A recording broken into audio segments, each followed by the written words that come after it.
three things on the agenda today. Oh, I apologize. As you know, this is a public meeting and it is being recorded. There's three things to talk about today. One is the draft report of the Redevelopment Taskforce, and I assume that's Commissioner Eggleston, rekeying of locks in county buildings, and maybe some 2019 budget discussions. Okay, so while we were waiting on Commissioner Eggleston, we'll go ahead and talk about the rekeying. It's just been quite a few years since the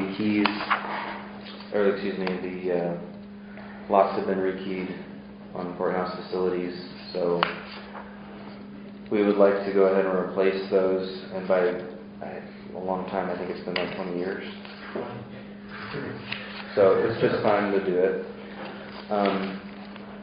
We got a quote, and a grant will pay for like 98% of it or something, 99. So I think that's really all there is to say about it. We should move forward with it because it's going to cost the county a few $100s out of general fund to replace the keys. I think it was $300. Yeah. Minimal like that. Right. Anything else to add? No, I think it's time. We need to, especially the grant. It's very helpful to have that. Yep. So that'll happen sometime early next year. Do you know who you're hiring for that?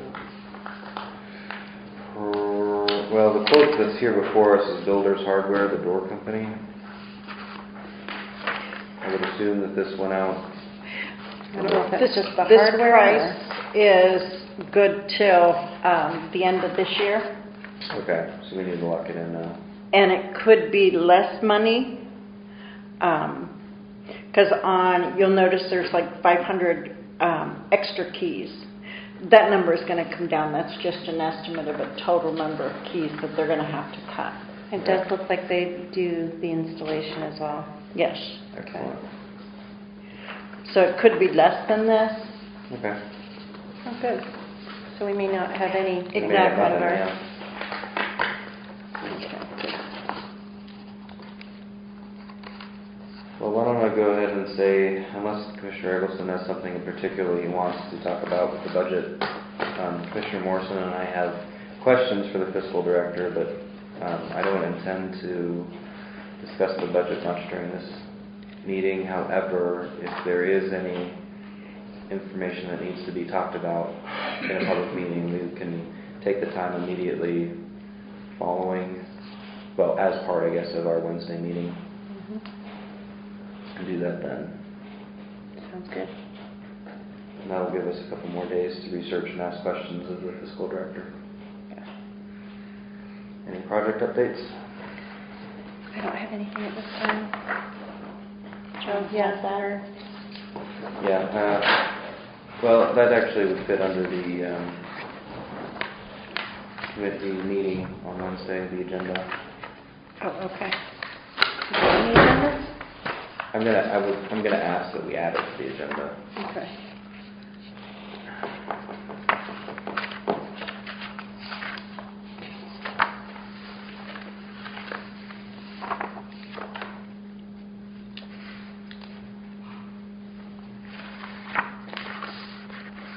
Anything else you want to add to the agenda? I have nothing right now. I may in December have something to add. Still working on it. Okay.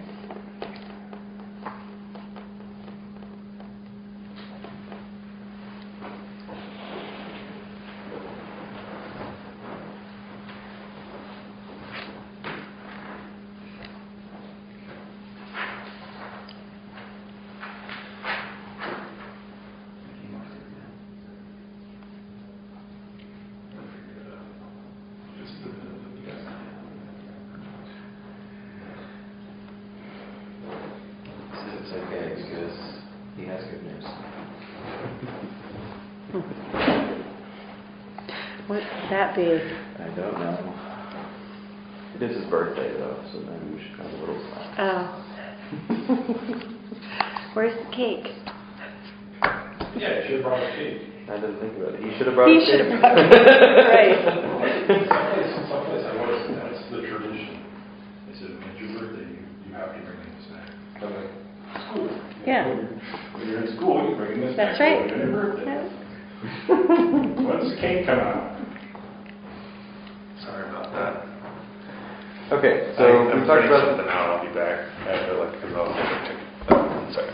we talked about the rekeying for budgets. We're going to, unless you have something you really got to get off your chest today, spend the latter half of the Wednesday meeting. Yep. I think it's a good idea. Okay. So redevelopment task force. That's what I'm printing out now. So I just want to let you know that I worked with Denny on the whole revenue bit. And the revenue sheet that I originally sent you guys is actually accurate. So we're projecting 9.1 million in top line taxes. So at least at this stage, to finalize the budget for Wednesday, like we should have a surplus somewhere in the neighborhood of like 250 overall. So that's good news. Okay, good. Because I thought that the numbers that we had that we're working on with AccuFund were not accurate. Okay.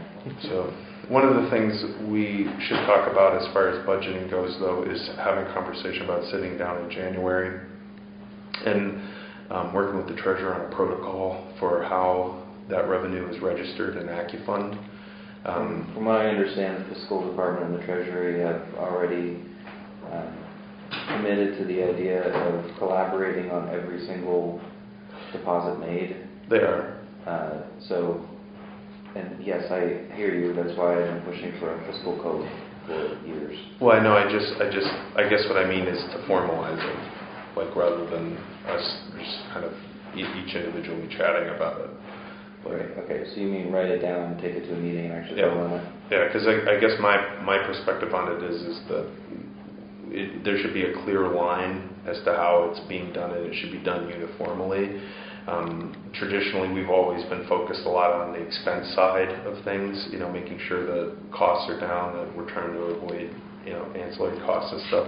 On the revenue side, there hasn't been as much focus on the accounting and the system, at least from my end. And I'd like to have something that's written and that everybody agrees on, and that we move forward with, like, in a cohesive fashion. Just do. Yeah.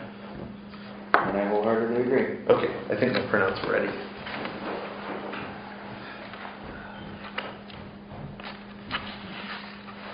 Is Eric available this afternoon? Oh, I thought you went and asked him. No, No, he went to get his printouts for the task force.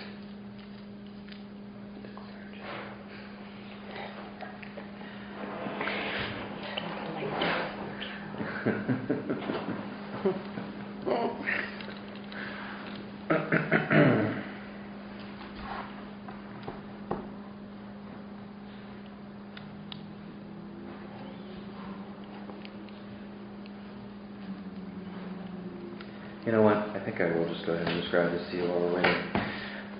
I went to a presentation at CCAP on GIS data. The state is looking to combine some GIS geospatial data all onto, I believe it's the DED, DCD, and DEP GIS system. Nothing confidential to be shared, but basically they're asking that we send certain components of what the county has in terms of GIS mapping so that they can combine it all.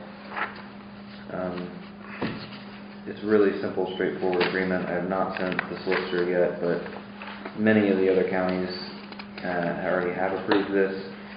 He pulled up this map of the counties and then reached it out as literally like a red sore thumb.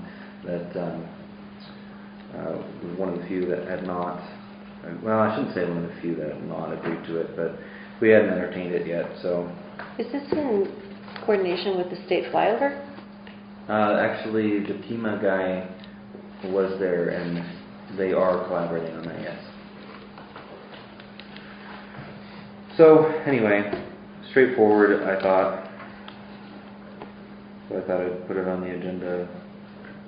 I don't really have anything a problem with the state having access to our GIS maps. So, any objection to putting that on the agenda for Wednesday? All right. Pam, could you please have this list or take a look at it? Okay. Anything else that needs to go on the agenda for Wednesday? We have CDBG hearing and then 2 corresponding votes on resolutions. We'll talk about the 2019 budget and vote on the GIS thing, if we're ready. Anything else that needs to go on the agenda? I don't think so. Okay. You're the last thing on today's agenda then, Jeff. Okay, so I'm sorry that this is taking so long because we're still kind of working on the text or finalizing it. And there was a paper jam, so it's printing now. So what I was going to do is just really quick run through this just here as far as the redevelopment task force goes, and then get you guys the printout so that you can review the text. We're going to be designing the report over the next week so that so 2 weeks from now, when we have our final commissioner, or have the December 12th commissioners meeting, I'll be able to do a full presentation on it. I really think this is going to be I'm really looking forward to getting this out and highlighting, what the work that's been done in it. This report's in the middle of where some of these have been. It's roughly going to end up probably being about 50 pages. But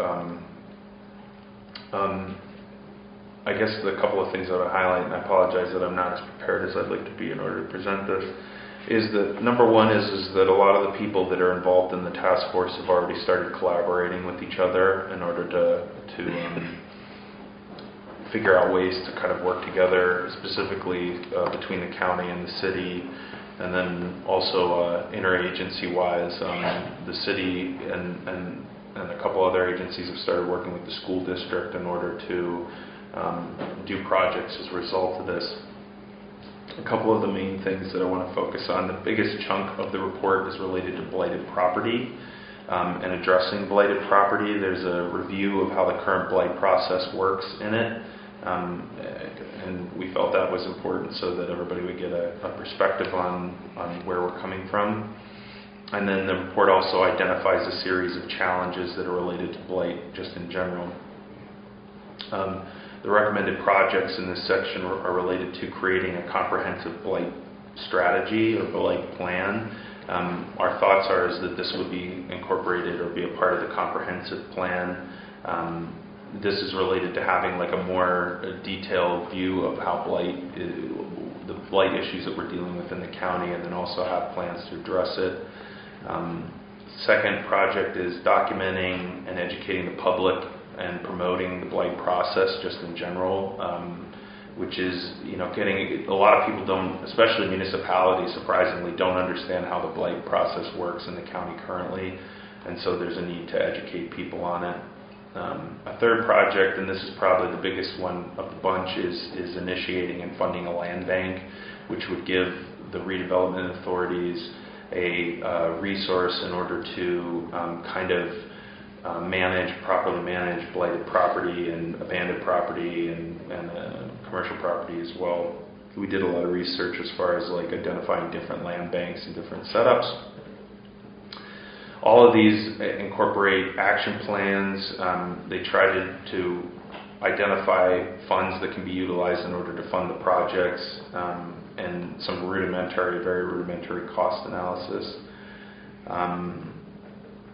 And then, fourth project is organizing a knockdown crew. This is a way, whether it's through the community, and there's several different forms that it could take, of trying to reduce the cost related to demolishing properties. We had conversations with the city about they use their work crews actually to demolish some properties, and there might be an opportunity for collaboration there. And 5 is a neighborhood initiative. They started doing this in Corey in order to address blight.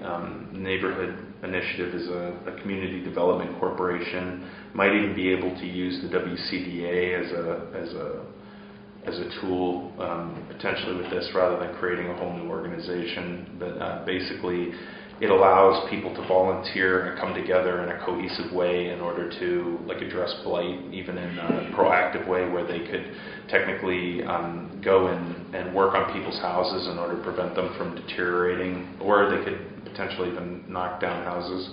One good example of that is when we went down to Tidiute, or when I went down to Tidiute and met with the Borough Council down there. They were complaining about the property that was in the newspaper recently that was fire, and it's a serious hazard to the community. And they basically said, if you could just give us the property, we would tear it down. They were so adamant about getting rid of that property. If we could create some kind of system where the community could come together in a scenario in an organized fashion and do it, that would be beneficial. A comprehensive housing rehab initiative. Through research, we've identified a variety of loans and then also tax abatement programs that we could potentially initiate that would help to address people rehabbing their houses, getting people working on their houses. There are USDA loans, there's state loans, there's state grants, there's federal grants. One of the things that we've looked at is potentially trying to initiate a residential tax abatement for deteriorating property, which Bradford and Erie have done. And basically what they do is for properties that are in zones that are identified as development ready or need to be redeveloped, you basically, any new development in that region, addition to a house or redevelopment of a house, the taxes are abated for a period of time, negotiated with the taxing bodies. But that most of the people that do that are major municipalities like Pittsburgh and Philadelphia. Philadelphia's had a huge housing boom as a result of their tax abatement programs. So it's worth it to have a conversation, even if the county doesn't necessarily pass it itself, but to work with municipalities to perhaps have a coordinated effort to have a tax abatement program in order to push people to redevelop properties. And then the rest of them are rest of the focuses are related to tax claim. A lot of that has to do with providing information and making the system more efficient. Another focus is related to commercial property. That a lot has to do with identifying commercial properties and having an inventory, so that when we have a business that wants to move here, or we have somebody locally who wants to redevelop or work or move their offices, we have properties that are ready. We understand what the challenges are with those properties. It'll also help with the RDA and some others if we start pushing them to do more redevelopment projects. Fourth is public housing. This was actually one of the best groups out of the bunch. I was really impressed with them. They put together a lot of really good information as far as kind of being realistic and at the same time kind of shooting for the moon. One of their big issues was having a real needs assessment with the development in the city, for senior housing and some of the other things. A lot of these folks have a better sense of what the needs are for the community and where the deficiencies are, and it'd be good to have an overall real needs assessment to determine what our housing situation is and how bad or good it is. They talk about homelessness to house programs. One of the big things that they talk about is incentivizing people who are that are state dependent, putting them in positions where they're coached into handling their own business and then eventually potentially owning property. The folks at the Housing Authority had some really fantastic experiences and proposals related to trying to figure out ways to coach people into being responsible for themselves. The ones that don't have clear psychological challenges and some other things. They've rehab partnerships. And then the fifth area is permitting and code enforcement. A lot of this has to do with information, a combination of information related to code enforcement, and then also has information related to or sharing information with the community and the elected officials on how code enforcement works and trying to create a more uniform system. One of the big things that we pitch at the beginning of this is the idea of having like a website that's either an offshoot of the county website or something that focuses entirely on all of the information related to building codes, what people you need to contact within your municipality in order to get inspections, all that kind of stuff. So it's like a one-stop shop for construction folks or individuals in a home that want to do like routine maintenance on their property. Trying to create a hub to help people with construction issues. And then one of the big things is the fact that we have a deficit, or I shouldn't say deficit, we don't have many resources related to code enforcement. The only resource we really have is the city of Warren. Internally, most municipalities hire people in either Oil City or Erie to do code enforcement and inspections, and or to do permitting essentially. And we talked about how to recruit code enforcement inspectors and get people trained and certified so that we have people, because right now there are several people. If they retired tomorrow, we wouldn't have anybody. We probably have to contract with more people outside of the community, and these are jobs that we could have here that people should be getting paid within the county. Also, would probably create a more uniform system. So, sorry I went through all of that. I will get you the printouts, or I'll go get the printouts or whatever. Does anybody have any questions about this right now? I'll hand it to you. I'm sure that you guys will just tear right through this. It's going to be wonderful reading. I keep thinking that I should put some kind of like fake copy in it somewhere just to see if somebody will find it, But anyway, the one big thing that I wanted to stress with this and with the marketing task force report, one thing that I wanted to stress was I've had several talks with Dan Glotz, because one of the things that we're going to have to talk about on Wednesday with the budget is budgeting for a comprehensive plan, just because there's going to be, he's gotten some grant funding, but there's going to have to be some county match at some point. Basically, he said that this will reduce our costs for the comprehensive plan pretty dramatically. We'll actually incorporate these into the comprehensive plan. Should save us thousands, if not tens of thousands of dollars, which I think is a worthwhile undertaking, because it would be county tax dollars otherwise. And I think that's why probably what I'm going to do at the beginning of the year is try to have some kind of party for all the people that were involved in these groups, because their work is going to produce a tangible, regardless of how many of these projects get initiated. My hope is that some do, but that they're going to end up saving the county money with their work. So I think that's a really great thing. I didn't think about it when we put this together, but I found out about it in the past couple of weeks. So I think that's pretty cool. Okay. Yeah. So you, Phil. Yeah, you essentially. You're welcome. Any questions? Any questions? All right, I'll go get the process so you guys have it. Department or committee or employee updates? As you know, Stephanie is now in the Country Recorder's office, so I am holding down the fort for now. I debate on whether to hire somebody right away. I think I'll hold off as long as I can.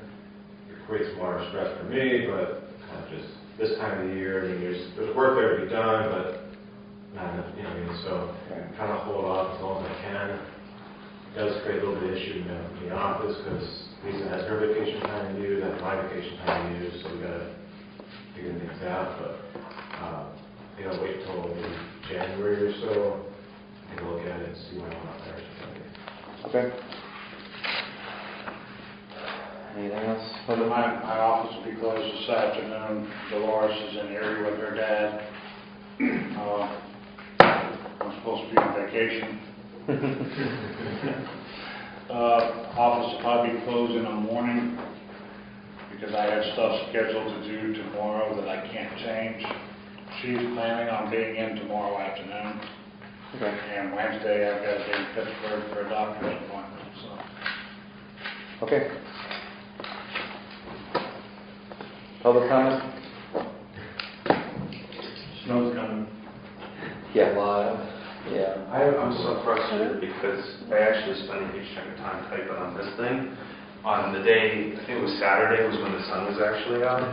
And I have this damn trampoline that's been sitting in the backyard that I gotta take down. It takes like 45 minutes. It's pain in the butt. And I thought, but I gotta do it before the snow hits, because once the snow hits, it's hard to get down. Okay. Anything else? Executive session? I don't think so. All right, I guess we're adjourned.